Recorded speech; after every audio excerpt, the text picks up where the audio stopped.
Hi friends, and welcome back to the 52 Sunday Dinners Project. For those of you who have been here before, today's video might look just a little bit different than all of the past videos.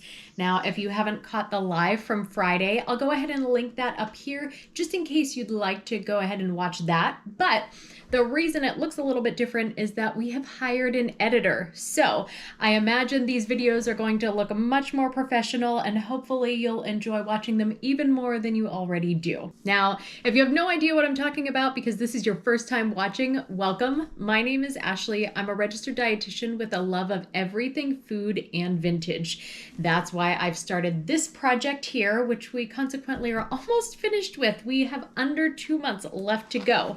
But this is the 52 Sunday Dinners Project, where we take this cookbook here.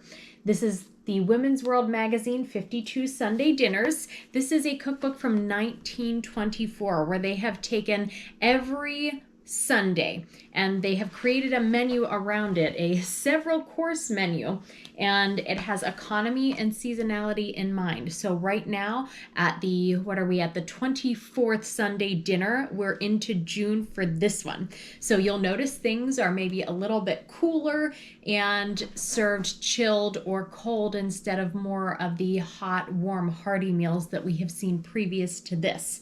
Now, as you can kind of see behind me and around me, we're actually finished with dinner, so I am going to go ahead and start eating next, but why don't you join me in the kitchen and see how all of this came to be. For a chocolate potato cake, I have the butter creamed. I'm going to add the sugar to it, and then we'll add our freshly mashed potatoes. I've run them through a ricer. I think that's probably the best way to make sure that there are no lumps, absolutely no lumps in this. And then we'll add our eggs. Now, for our flour, everything is in there together, and I don't know why I did this. I really wanted to try this cake. A potato cake sounded really awesome, but I measured out regular all-purpose flour before I thought about it, I guess, instead of doing the gluten-free flour. So this is going to be tried by other people instead of me. I'll try to see if somebody will do it on camera, but if not, I'll just have to get their opinions to give you instead. For unsweetened cocoa, I've grated it and just kind of melting it over our hot water. I assume a double boiler situation here is what they mean. I'm going to dissolve in our sweet milk.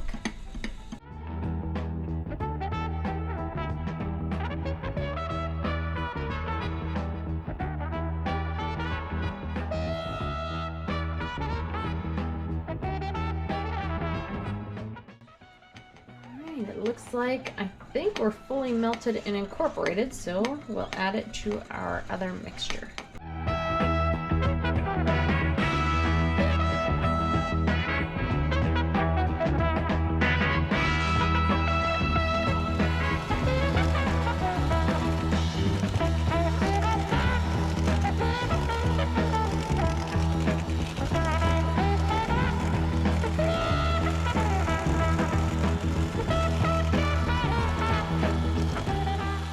Our raisins and walnuts have been floured, so hopefully they don't all sink.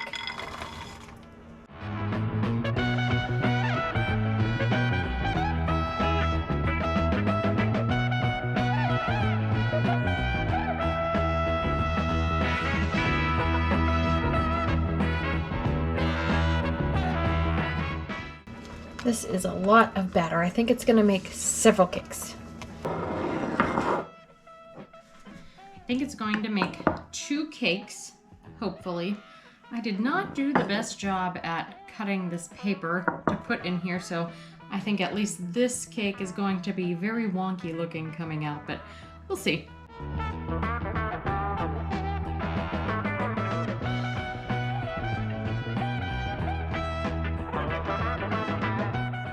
For our ham, we talked about this one of the last times that we made a big ham, in that what they're talking about is the old country hams that haven't been, I guess, cured the same way, or there'd still be a lot left to do. We don't have to do any of that, and of course this is going to taste much different.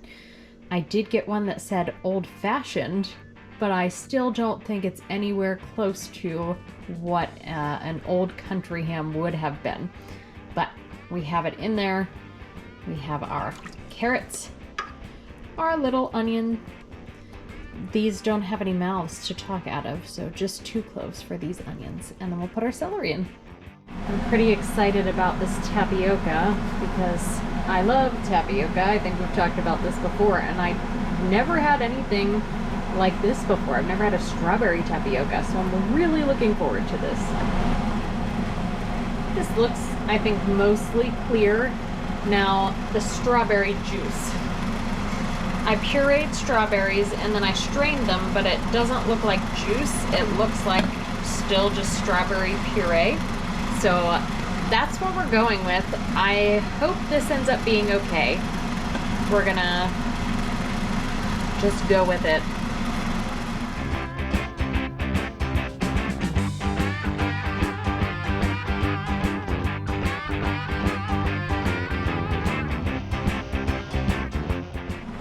I can't foresee this actually boiling. It's on a double boiler, so I can't see it getting hot enough up top to boil. I don't know. But it's been cooking for quite a while. It's not boiling, so I'm going to go ahead and add the sugar anyway. And hopefully that won't be a problem. I'm also realizing if I add 2 cups of strawberries to this, that will be a problem because it is not going to fit in here. So I think I'll let the sugar dissolve, and then maybe I'll try to add the 2 cups at the very end. Oh, wish we luck this all fits. Okay, we're okay, we're good. It does.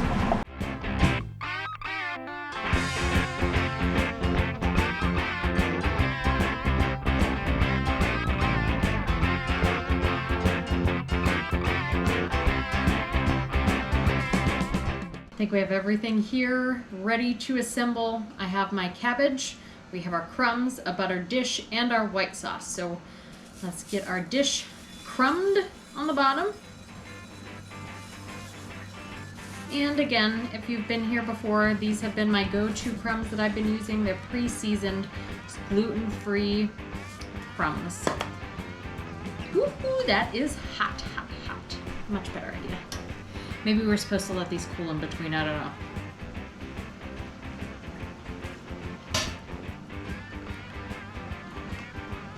A layer of white sauce. This kind of reminds me of making a cabbage lasagna. Breadcrumbs, I guess in place of cheese. Our cabbage in place of our pasta. Our white sauce in place of if you're making a red sauce lasagna.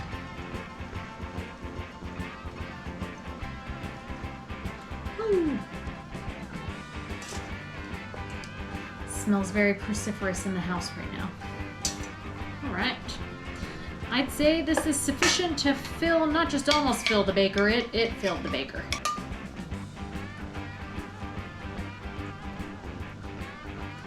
Crumb it up and bake it. We have our ham that has sat in its juices and soaked overnight. Now, I realize I'm wearing the same outfit again the next day, but I really like this outfit and I wanted to wear it again. So we're gonna wear the same one the whole video, even though this video is taking place over 2 separate days. Our ham, we're going to sprinkle with our breadcrumbs and our brown sugar. We'll pop it in the oven for about 30 minutes. I think that's what the recipe says. And then I guess we'll just let it cool after that to be able to eat it cold.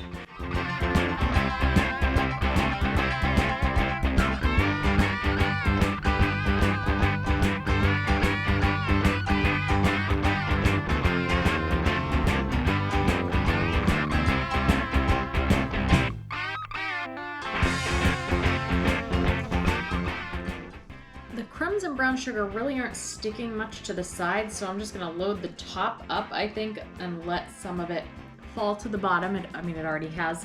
I'm not letting it, it's done it itself. But I'm hoping maybe some of it just sort of drips down the sides eventually and glazes the sides, but we'll see. I forgot to add the pepper, so we'll go ahead and do that now. I didn't add the cloves into this because I have mentioned this in other videos. I don't really love the flavor of cloves, so I know if I put this in here, I'm not going to enjoy that flavor. So just as the women would have been doing in 1924, if they didn't like a certain thing, they probably wouldn't have added it if it doesn't make a giant difference to the recipe. So I'm gonna leave it out. Also, we didn't have to take the skin off of this because this ham has already been processed a lot more than what they would have been processed in 1924. I believe I mentioned that earlier, but just as a refresher, in case I forgot to say it, the skin has already been taken off of this, so we don't have to worry about it. Now let's get it into the oven.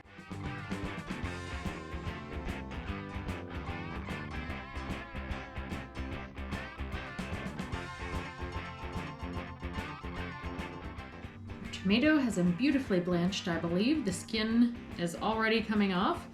I barely have to touch it to get it off. I'll scoop out some of the middle here. It doesn't say to do the entire thing. It just says some of the pulp. So we won't make a giant hole in there, I guess. All right, there we go. Some of it out. What we need is a grapefruit spoon. If I do much more, I'm going to just absolutely destroy this tomato. It's already kind of, you can see, flopping around there. So we're going to not do any more than that. Just sprinkle it with salt and invert it right there. There we go.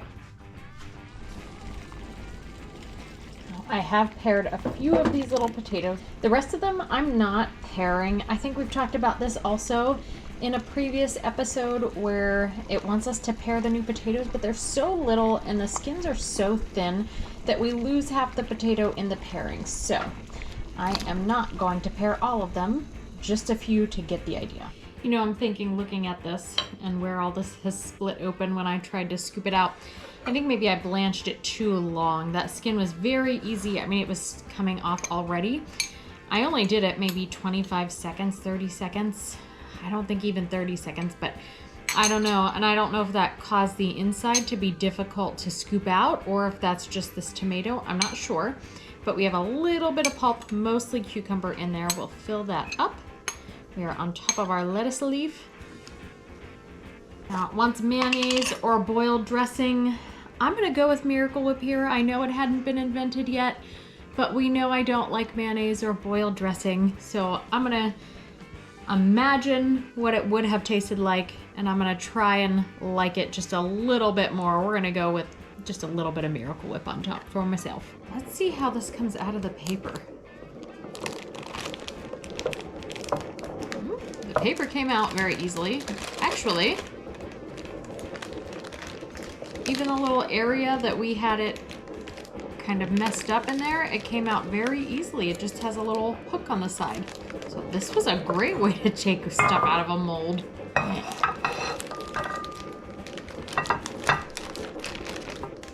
Let's make the icing for this bad boy. It smells really good.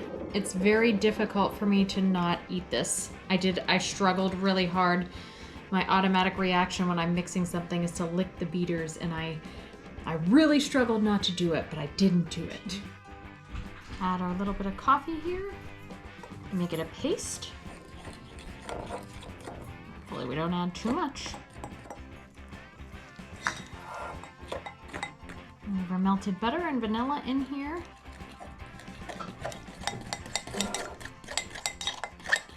And let's get it added to this cake. Well, moments ago, I thought I was actually recording myself doing this and getting all the icing on, and actually I was just taking pictures with my camera instead. So what I was saying was this actually doesn't look too bad. I thought it was not going to frost well, but it's looking pretty good, I think. We didn't exactly make a glaze or anything here, but you know, it's okay. I did pour a little bit of water over the top of this to melt, or I guess move some of the sugar down so it wasn't just dry brown sugar sitting on top. So it does seem like maybe it crusted or glazed a little bit, but overall not what I was expecting. I accidentally melted my butter for a little too long. I I thought I hit 9 seconds and I hit 99, so we're just kind of boiling over here. Melted butter.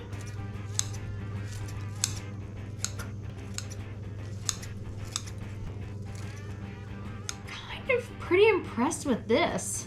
It's nice and wiggly. I can't wait to see what it looks like scooped out. Now, I fully acknowledge that these are not sherbet glasses, they are wine glasses. But I don't know where my sherbet glasses are, so that's what we're serving with. This is very fun feeling. Not as thick as what I expected. However, that could be because when we use the strawberry juice, it may be very different if I had strained that strawberry puree through a cheesecloth or maybe a micro strainer or a coffee filter or something. Either way, I have a feeling it's going to taste delicious. Looks like chia pudding.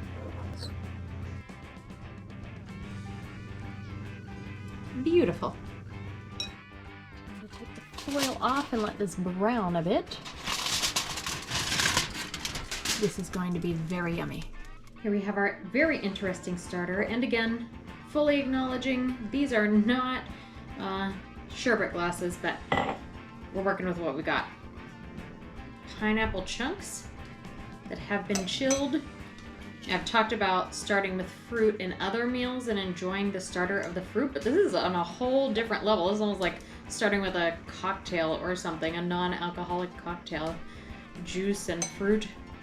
It feels like a vacation type of food or vacation type of drink instead of the starter to a Sunday dinner. I'm not mad about it. You know, now that I'm thinking about it, maybe opening a bottle of grape juice on top of this, maybe that was supposed to be wine or something, but they didn't say that because they weren't to be drinking alcohol at that time, so maybe people would just substitute things in, because this looks like I would like to top it off with some champagne or something along those lines, or make it into a sangria. Cheers, my friends. Now for our iced coffee. I have no idea how they would have served iced coffee in 1924. In fact, if you would have asked me, I would have said, of course they didn't do iced coffee in 1924. That's a modern kind of first world weird drink that we drink now. I'm not a fan of iced coffee in general. I know most people in my generation and younger generations are. I like mine hot. So I don't know if they would have brewed it and then let it cool and then poured it over ice. I genuinely have no idea how they would have made this, what they would have put in it. So what I did was just pour a little hot coffee to melt my sugar in, or dissolve my sugar in, and then put ice cubes on top, and I'm just gonna pour this over, I suppose.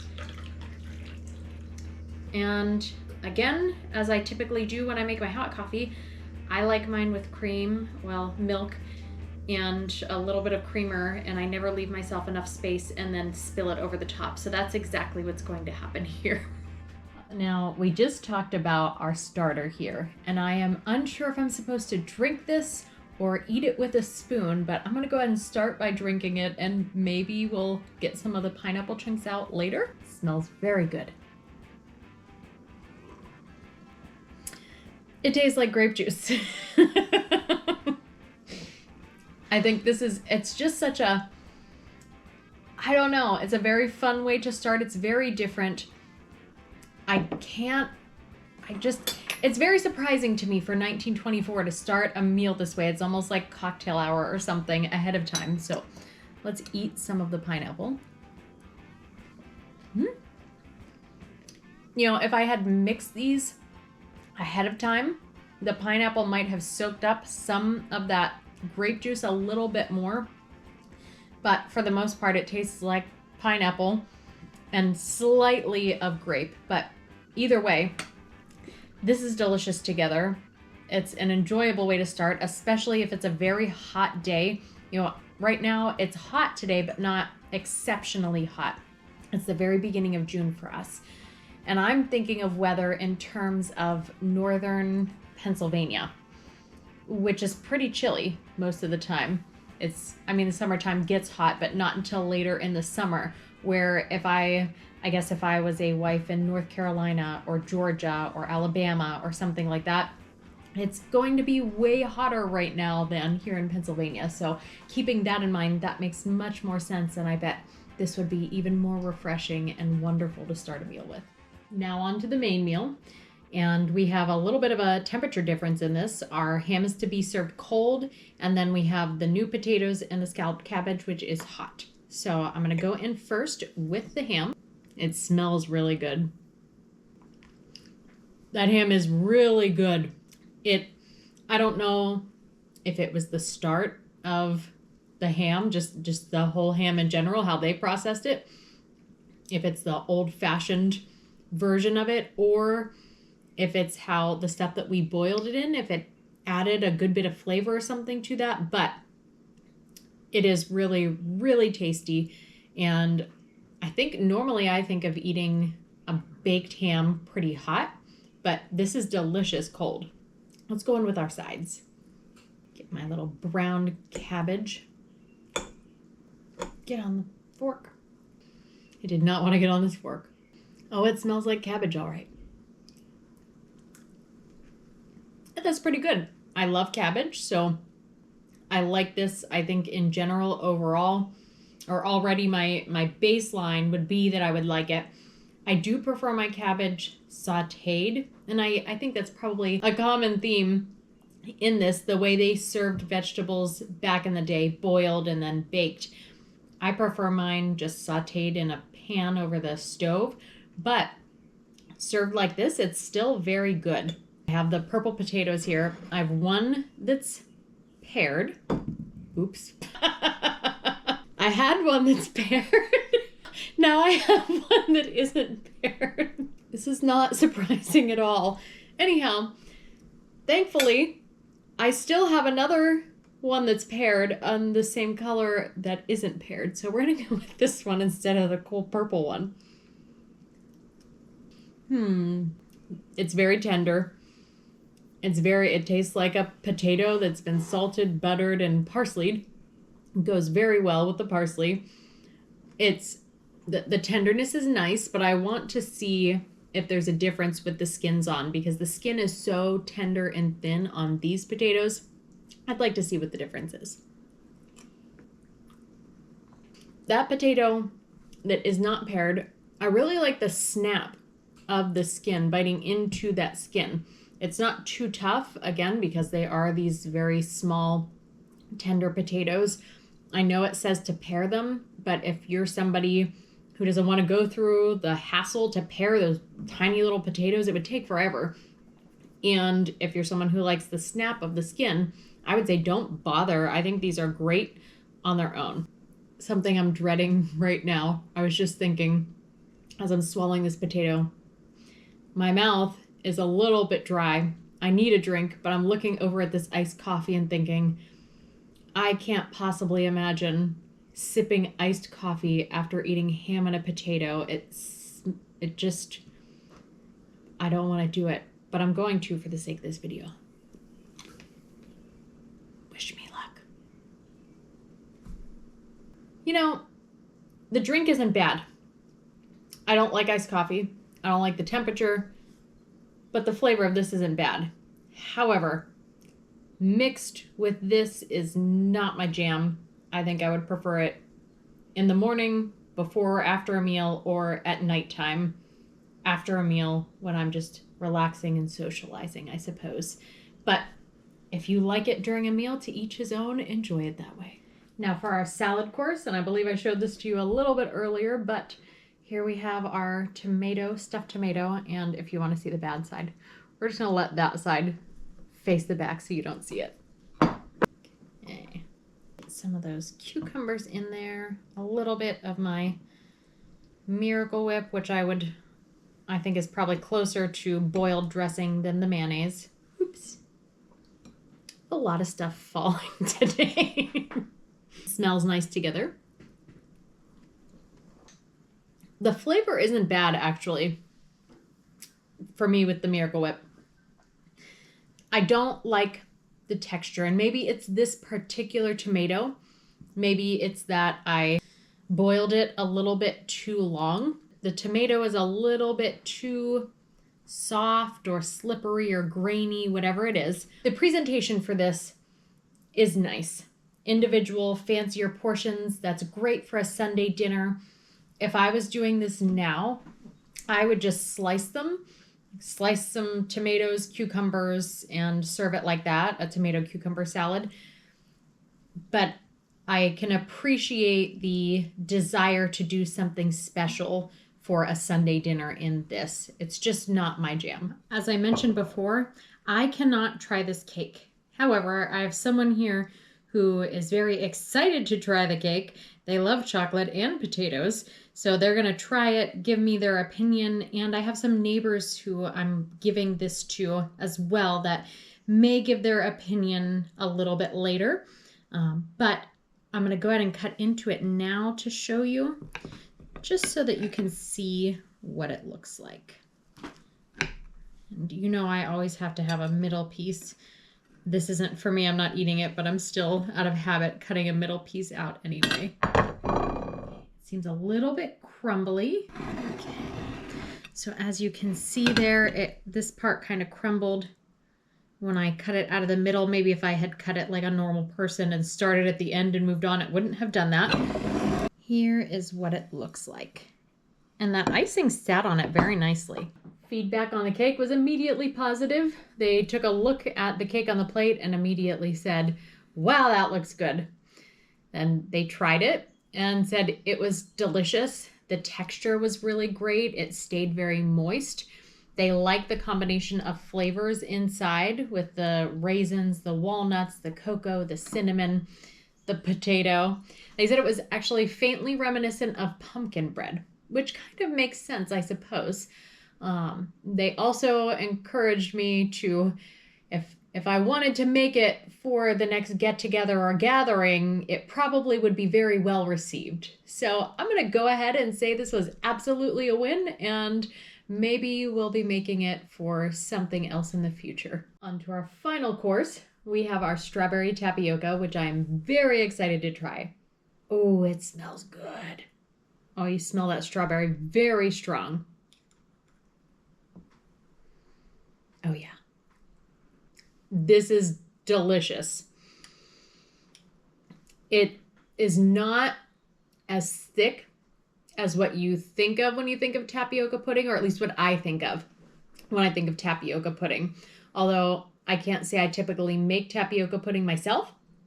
Most of what I have eaten is probably a commercially purchased in one of those giant number 10 cans, and it just kind of plops out of the number 10 can, and it is so delicious, but probably not exactly what you would expect from a homemade one. So maybe my association with it is just through some ultra processed food instead of homemade tapioca. But this, the strawberry flavor comes forward so strong. And the texture of that tapioca, those little pearls in there, is just delicious. The little whipped cream on top, ooh, berries and cream. I really don't know that I'm sharing the rest of this with my neighbors. Sorry, guys. I may end up eating all of this when we shut off this video. Overall, I really like this menu. I think it was very balanced as far as different flavor profiles. There was some salty, there was some sweet, there was some just a lot of different complementary, that's the word I'm looking for, complementary flavors. Additionally, the temperatures, there was very different varying temperatures all throughout, which I thought was really, really fun and a good way, I guess, to enjoy the warmth of this season, but not for the meal, not have it be overwhelming, to be able to have it be a little bit refreshing as well. The salad was the only thing that I really wasn't a giant fan of, and that could just be my choice of tomato or it could be something on my end. But so far, even though I didn't think I liked ham, I'm learning over this project that I think I really actually do. I would probably say beef is my favorite meat, but this might be one of my favorite meals so far. And I didn't even get to try the cake. So if I would have tried the cake, I might have an even higher feeling about this. But I think this might be, for me, an 8 out of 10. Nutrition-wise, the same thing, very well balanced.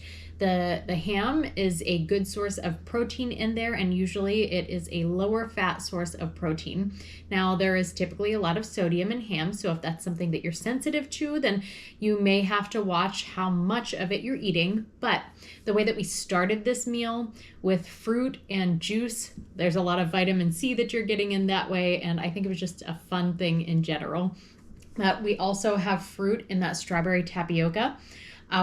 We have all sorts of different vegetables, cooked vegetables, raw vegetables. There are many different options in there, and we even had potato in the cake. So overall, the nutrition-wise, I might also give this maybe a 7.5 or an 8 out of 10.